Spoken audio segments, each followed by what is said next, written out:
Hey, salut à tous, une petite critique histoire de coller à l'actu d'un film qu'on a été voir récemment. En fait, on a été le voir vendredi, donc ça va, c'est encore assez frais dans la mémoire. On a été voir Les Nouveaux Héros, qui est un titre nul. c'est pas vraiment un titre, en fait, c'est la tagline qu'on verrait. Enfin, je sais pas, ça pourrait être, je sais pas, 21 Jump Street, Les Nouveaux Héros. Vous voyez, enfin, c'est pas du tout le truc qu'on verrait en haut. Enfin bon, c'est pas grave. En VO, ça s'appelle Big Hero 6, c'est un peu mieux, je trouve. Néanmoins, donc on a été voir ce film-là, qui est le dernier film des studios Disney Animation. Du coup, c'est rigolo parce qu'on dirait un film Pixar, mais c'est pas un film Pixar, et ça fait bizarre. Mais bon, comme c'est John Lasseter qui s'occupe du studio d'animation maintenant, c'est peut-être pour ça aussi. Mais bref. Donc on a été voir ce film-là. Alors déjà, avant de voilà, j'ai bien aimé le film. Hein, je le dis dès le début, j'ai bien aimé, mais j'ai envie de rester objectif et surtout de dire un peu ce qui me dérange dans ce film et ce que j'en ai marre de le voir au cinéma, surtout dans les films Disney en fait, parce que le scénario est ultra convenu, mais j'y arrive plus tard. Donc, Big Hero 6 ou Les Nouveaux Héros, c'est adapté vaguement de personnages Marvel en fait. À la base, les personnages Marvel c'était des héros japonais qui sont sous la gouverne de Silver Samurai. Silver Samurai, c'est le type qu'on voit dans The Wolverine, mais c'est pas tout à fait lui parce que dans le comic c'est quelqu'un d'autre. Et en gros voilà, en gros c'est une équipe de héros. Il y a un jeune, comme dans le film de Disney, il y a un jeune. Les personnages sont japonais, il y a, ça a un peu rien, enfin ça a carrément rien à voir au niveau de l'histoire. Là du coup ils ont tout changé, ils ont foutu ça aux États-Unis, mais dans une ambiance japonaise, qui fait que la ville s'appelle San Francisco. C'est donc un mélange entre San Francisco et Tokyo, ce qui donne une ville de San Francisco avec un côté un côté asiatique quoi, un peu à la Blade Runner mais en plus joli, enfin en plus pas joli mais je veux dire en plus, hey, c'est la fête. Tout Blade Runner c'est un peu dépressif. Du coup là on a par exemple le Golden Gate Bridge, enfin le grand pont rouge que tout le monde connaît, qui est détruit dans quasiment tous les films, qui est pas détruit dans ce film là d'ailleurs, ça arrive, qui ressemble du coup avec des trucs, enfin des toits japonais et tout ça, enfin c'est assez asiatique et c'est très joli. L'ambiance du film est très très belle. Ça, c'est l'énorme gros point du film. Il y a beaucoup d'influences de Miyazaki aussi, on va dire. Enfin, j'ai envie de le dire, donc je le dis. Beaucoup d'influences Miyazaki au niveau des. En fait, il y a, comment dire, dans l'univers, il y a tout un tas de dirigeables et de choses comme ça. En fait, donc il y a un moment où le personnage vole et en fait, on se balade dans ce truc-là et il y a tout le côté un peu, je sais pas, on dirait un peu les avions de la Puta, enfin les choses comme ça. Donc c'est très joli. Donc voilà, donc tout ce qui est animation, tout ça, c'est magnifique. Là où j'ai un gros problème, c'est avec l'histoire, et du coup, bon, je vais faire un peu l'histoire du film. Alors, on suit Hiro, qui est le jeune du film, en fait, à qui le spectateur va s'identifier, qui est une sorte de surdoué, enfin, qui est pas une sorte, mais qui est un surdoué de l'informatique, de la robotique, surtout. C'est pas trop expliqué pourquoi, d'ailleurs. Il me semble pas. Je ne sais plus. Il me semble que leur père était intelligent ou je sais pas quoi, mais en fait, ouais, c'est pas trop expliqué. Vraiment, bref, c'est un génie. Et c'est aussi un génie avec son frère qui a construit donc Baymax, le gros robot, une sorte de mélange entre un iPad et un iPod en fait. Un iPad avec le visage d'un iPod dessus. Le robot est très joli, c'est une sorte de gros. Je sais pas comment dire, c'est un Bibadum quoi, c'est le Bibadum Marshmallow dans les Ghostbusters, mais en gentil. Avec en fait, il y a juste les yeux. Il n'y a pas de bouche, il n'y a pas de truc comme ça. Et le robot est vraiment mignon. Et ça n'a rien à voir avec le comics, parce que dans le comics, en fait, c'était un robot qui se transformait en dragon et c'était une machine de guerre. Là, c'est vraiment un truc adorable qui a été construit pour vendre des jouets, hein, il faut pas se le cacher. Qui est un des gros problèmes que j'ai avec le film, et du coup, je vais en parler encore un peu plus tard. Et qui, en VO, parce que nous, on a été le voir en VO, qui est doublé par Scott Adsit, qui est le producteur dans Sorty Rock, je sais pas si vous connaissez. Et en VF, c'est Kiank, et en fait, Kian Kojandi, qui sont chauves tous les deux, du coup, fallait peut-être être chauve pour doubler le robot, je sais pas. Alors, je sais pas, Kiank, ils ont dit qu'il avait une très jolie voix, machin, j'ai pas vu en français, donc je sais pas. Et en version originale, en fait, il a une voix très apaisante. Et du coup, le personnage est. Enfin, c'est. Si vous voulez aller voir le film, vraiment, c'est le gros intérêt du film, c'est le robot en lui-même. Ce qui me fait penser à comment il s'appelle, le géant de fer en fait, c'est exactement. Et du coup voilà, en gros le film c'est quoi? C'est le géant de fer en fait, c'est l'histoire d'un gamin qui va se lier d'amitié avec un robot. Et en gros si ça avait été juste ça, ça aurait été cool. Mais ils ont mis d'autres trucs dedans, ce qui fait que le film est un peu hybride. Bon, je vais expliquer ça brièvement. L'histoire du film, c'est donc ce génie, ce gamin génie qui vit avec son frère et sa tante. C'est encore des orphelins, c'est super chiant Disney, j'en ai marre d'avoir arrêté. S'il vous plaît, vous pouvez pas faire un film, juste un, avec les deux parents encore en vie. Juste un film, je demande pas grand chose. Alors, dans Mulan, c'était le cas. Dans Réponse, il y avait plein de parents, donc ça allait. Dans Frozen, eh ben... je vais rien dire. Mais voilà. Arrêtez, s'il vous plaît. C'est pas un spoil, hein, c'est pas expliqué. Enfin, c'est expliqué assez rapidement dans le film. On les voit pas mourir ni rien, quoi que ce soit. Mais j'en ai marre. Au cinéma, quand ils ont dit ah machin, bah oui, mais si papa et maman étaient encore là. Même dans les films, ils font. Enfin bref. Donc en gros voilà, c'est deux orphelins qui vivent avec leur tante dans un restaurant, le frère qui travaille à la fac, et dans une fac de robotique, et en fait il a plein de potes, et chacun a un projet différent, et chacun a un surnom, et mon premier problème c'est que en fait justement les potes qu'on voit assez rapidement dans le premier tiers, mais qui auront une plus grosse importance ensuite par la suite, hein, puisque enfin, on les voit dans les jouets, hein, chacun aura des pouvoirs et des machins, enfin pas des pouvoirs, mais chacun aura une armure, un truc. Et ben, on sait rien d'eux en fait. Ça, c'est mon premier gros problème. C'est qu'en gros, mis à part les personnages principaux, les trois personnages principaux, qui est Baymax, mais Baymax qui existe au moment du film, donc il n'a pas vraiment d'histoire avant, et les deux frères, tous les autres personnages n'ont pas vraiment d'histoire. Le méchant a un peu une histoire. Mais tous les autres personnages, en fait, par exemple, le personnage de Wasabi, qui est un noir, et qui s'appelle Wasabi parce qu'il a eu une tache de wasabi à l'époque.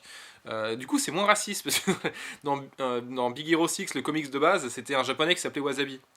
C'est comme si c'était un français qui s'appelait Baguette. Bon, bon. Et donc là, du coup, ils l'ont appelé comme ça. Mais en fait, on sait rien de ce tome-là. On connaît pas son nom de famille. Enfin, ils doivent le dire hyper rapidement à un moment, mais c'est tout. On connaît pas sa famille. On connaît rien de tous ces gens. Et ils sont juste là pour avoir un costume cool et pour vendre des jouets, en fait. Pour ensuite... oui. Alors, je vais vous expliquer un petit secret chez Disney. C'est en fait au moment où se décide le film, au moment où ils décident le brainstorming, en fait, c'était Michael Eisner qui avait initié ça. En fait, chacun balance des idées de films, machin, et en fait, ils retiennent les projets.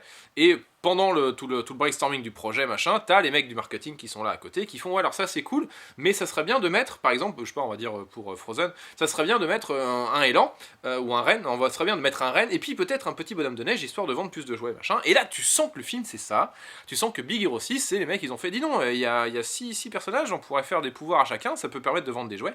Et effectivement, si tu vas dans un magasin de jouets, tu verras tous les personnages qui sont là. Et moi, ça me dérange pas. Je veux dire, il y a énormément de bonnes séries qui ont été construites là-dessus. T'as plein de personnages Disney cool qui ont été construits.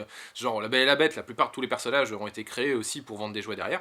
Oui, je sais. Je suis désolé, je vous apprends des trucs, mais voilà. Et donc là, le problème, c'est que tu le sens bien, quoi. Tu sens que Baymax, il est adorable, Baymax, mais tu sens qu'il est juste là pour dire, hey, regardez, il est chouette, hein. Vous en voudrez un chez vous? Et il est là, il est disponible. Et voilà. Donc, alors non seulement les personnages, à part les trois, si, il y a un mec où on apprend un peu plus sur lui, mais juste qu'il est pété de thunes, et en fait, en gros, c'est, comment il s'appelle, Fred, je crois. C'est Sammy dans Scooby-Doo. Hein. C'est Sammy dans Scooby-Doo, c'est un petit stoner, machin, sauf qu'il est riche. Et à part lui, on sait pas grand-chose des autres. Donc il y a ça, et en fait, donc l'histoire c'est machin, et le gamin veut aller à la fac de son frère à un moment, parce qu'il se dit, ah, dis donc, ils font que de la robotique, c'est super cool, j'aimerais bien pouvoir faire ça. Il invente un truc, je vous spoil pas vraiment ce que c'est, mais ça se contrôle par la pensée. En gros, c'est comme s'il inventait la cure pour le cancer, en gros. Hein. C'est pas ça qu'il invente, je veux dire, mais c'est quelque chose qui est tellement extraordinaire quand tu le vois, que tu te dis, c'est pas possible. C'est pas possible. Tu peux pas avoir inventé ça. En tout cas, surtout pas. Tu fais, ah, t'as inventé un truc génial. À quoi ça te sert d'aller à la fac maintenant, mon gars? T'es un génie. Enfin, t'es un génie. T'es un génie. Bref, donc tout ça pour dire que du coup, il invente son truc, avec son casque. Et ça, c'est le premier tiers. Donc on voit tout ça se développer, l'histoire avec le frère machin. Tu vois tout ça se développer. Et passé le moment où il dévoile son expérience, il y a un truc qui foire, pas l'expérience, mais il y a un truc qui foire juste après, donc je dis pas plus, mais voilà, il y a un élément déclencheur qui fait qu'il y aura un super méchant et tout ça, et blablabla. Et en fait, à partir de ce premier tiers, qui part d'un problème scénaristique énorme, je trouve, en plus, parce que c'est dommage, je trouve que c'est vraiment dommage, parce que tu sens que à partir du moment où il y a cet élément déclencheur, il y a un autre film qui part, et c'est plus du tout, enfin c'est plus vraiment le film que je voulais voir, enfin j'avais pas envie de voir une éternelle Origin Stories encore, et j'avais pas envie de, enfin je sais pas, juste de voir un film lambda de super-héros en fait, avec le méchant, les machins, les trucs, des trucs que t'as vu un milliard de fois, que tu vas voir un milliard de fois encore cette année, que en plus cette année je sais pas ce qui se passe avec les robots, mais t'as Avengers avec Ultron qui va arriver, tu as ta Chappie de Neil Blomkamp là qui va arriver, t'as je sais plus comment il s'appelle, mais c'est un film de Joe Wright avec Ben Kingsley en robot qui va arriver, t'as Terminator 5 qui va arriver, arrêtez avec les robots, s'il vous plaît. Baymax, t'as de la chance, t'es sorti bien avant, pourquoi ils l'ont pas appelé Baymax? C'était beaucoup plus... Voilà. C'est bien, t'es sorti bien avant, c'est super, t'es sorti dans les premiers, mais là je pense qu'à partir d'un moment les robots vont en avoir marre, parce qu'il y a 5 films cette année. Bref, et du coup, donc à partir de ce moment-là, le film devient basique, devient lambda, les personnages sont juste là pour avoir des pouvoirs, pour pouvoir vendre des jouets, Baymax il est juste là, il est super cool, il est gentil, on a envie de l'avoir ou quoi que ce soit, mais c'est un jouet, et il y a un moment où il apprend à voler avec Baymax ou machin, tu sens que c'est... Enfin, t'as déjà vu ça un milliard de fois, t'as déjà vu ça dans Avatar quand il apprend avec le bestiole, que je sais plus comment ça s'appelle, t'as vu ça dans Dragon quand il apprend avec le dragon, quand je sais plus comment ça s'appelle. On a ça tout le temps, c'est très joli, les images sont très belles de ce moment-là, des images de vol, c'est très chouette, mais j'en ai marre de le voir, j'en ai marre de le voir au cinéma, parce que j'en ai marre de le voir au cinéma. Enfin, j'en ai surtout marre, en fait. Oui, dans Bernard et Bianca au pied des kangourous, c'est exactement la même scène avec le condor. C'est énervant. S'il vous plaît, arrêtez. Enfin, avec l'aigle géant, là. Arrêtez. C'est joli, mais c'est facile. Et donc, voilà. Donc, en fait, à partir du premier tiers, le film devient sympa, et j'ai bien aimé le film, mais c'est du basique, et ça m'énerve, parce que je m'attendais à avoir vraiment quelque chose de formidable. T'as juste les 10 dernières minutes qui sont superbes, il y a toute une imagerie qui est magnifique, c'est vraiment vraiment joli. Le film est beau, mais l'histoire est basique et ça m'énerve. Dans Frozen, dans Réponse, dans Lilo et Stitch, dans pas mal de films, il y a tout un côté qui fait que ça avance, on se demande ce qui va se passer ou quoi que ce soit. Là, on est en terrain convenu, tu pourrais mettre Spider-Man à la place, ça changerait rien. Ça m'énerve, les films de super-héros, c'est cool quand ça fait des trucs genre pas Civil War, mais comme Captain America 2, qui était cool parce que ça changeait des terrains battus. Ça, c'est super, mais j'en ai marre de voir à peu près toujours le même film. Et là, on se retape encore le même film, avec d'autres personnages, mais encore le même film. Donc voilà. Donc, les nouveaux héros, c'est très bien. Je l'ai vu une fois, je suis très content, il était très très joli, il était très très beau, je suis content de l'avoir vu, je pense pas que je le reverrai, surtout pas, enfin faut le voir sur grand écran en plus, avec la 3D c'est vraiment joli, oui la scène, certes c'est un cliché la scène de vol, mais en 3D c'est toujours très beau à voir, oui, je suis un public facile aussi. Et voilà, et la relation avec le robot est vraiment vraiment cool, et ils auraient dû rester là-dessus, et c'est parce que le film est devenu vraiment... Au début, ça commençait comme un plagiat du géant de fer, ce qui est pas vrai, mais c'est pour ça que je dis ça. Au début, ça commençait comme ça, et tu te dis, bah ça aurait été cool de continuer à voir ça, finalement.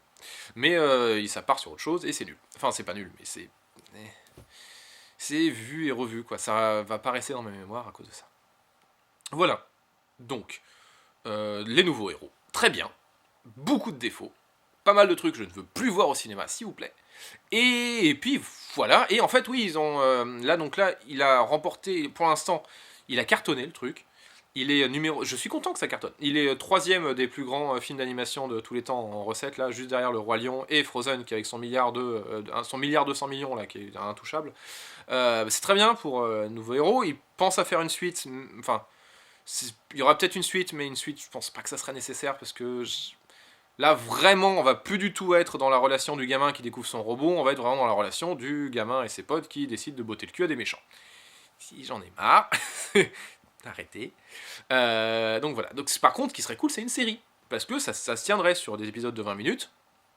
Ce serait très bien, en plus vous pouvez vendre des jouets et tout. Non, ça serait super. Une série, par contre, ça serait génial. Je pense que Disney, ils ont dû penser à ça, parce que ça m'étonnerait qu'ils n'y aient pas pensé. Alors, en plus, ça fait longtemps qu'ils n'ont pas fait de nouvelles séries, je crois. Enfin, si, ils ont des trucs, mais c'est pas... Enfin, ça me reste pas... J'en souviens pas. Voilà, bon, ça serait cool en série. En deuxième film, ensuite, non, s'il vous plaît. Déjà, parce que ça me fait penser à tous les trucs, genre Planes 2, ou Le Roi Lion 2, ou Le Retour de Jafar, c'était cool, mais c'était le pilote d'une série. Donc ça marchait, en fait, pour une série. Mais voilà. Tout ça pour dire, donc, du coup, que je termine, je conclus, les nouveaux héros, c'est très bien, mais que voilà, je l'ai vu, je suis content de l'avoir vu, mais je le reverrai, je pense pas. Et que voilà, c'était une petite critique sympathique, je pense, j'espère que ça vous a plu. Et alors, abonnez-vous à ma chaîne, tout ça. Et non, en fait, pour les infos, je suis en train d'écrire une critique nostalgique en ce moment. C'est pour ça que ça prend un peu de temps. Et j'ai une autre qui est déjà écrite, qui sera pas la suite des Tortues Ninja pour l'instant, parce que en fait, je sais pas si je vais la poster tout de suite, mais j'ai une autre qui est déjà écrite. Je suis retombé sur un texte d'un vieux truc que j'ai écrit. J'ai fait oh merde, c'est vrai que j'avais fait ça. Et bah, c'est vrai que ça serait dommage de pas le mettre. Donc bah, peut-être que ça sera ça, ou sinon les Tortues Ninja 2, hein, je suis bien dedans, enfin c'est en train de se faire. Mais voilà.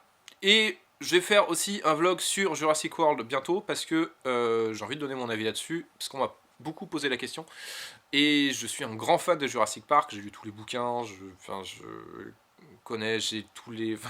J'avais les bouquins du making of à l'époque, machin, donc je suis un buff en matière de Jurassic Park, et justement, je donnerai mon avis là-dessus, mais pas tout de suite, parce que là, la vidéo va être déjà assez longue, et puis j'ai envie de vous teaser un peu. Donc voilà. En plus, teaser juste sur un avis, c'est complètement débile, mais bon, voilà, bref. En tout cas, on se dit à une prochaine fois, j'essaierai de faire des critiques dès que je peux, et surtout dès que j'ai les moyens.